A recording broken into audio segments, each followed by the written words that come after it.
Hisense gas range, assembling the burner heads and caps. Please read and follow the instructions in the owner's manual before you attempt to install, operate, maintain, or troubleshoot your gas range.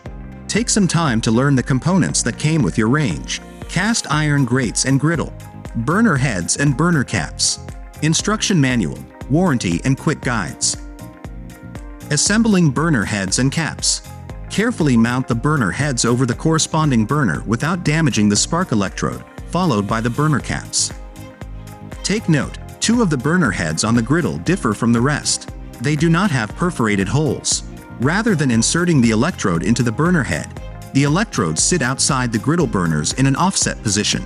This particular layout of the burner heads for the griddle is designed for optimal performance and even heating. Once the burner heads and burner caps are seated correctly, place the cast iron grates on top. Ignite each burner, making sure there's an even flame all around. If the flame is uneven, properly reseat the burner cap. Be sure to watch our gas installation video to learn even more about your new appliance.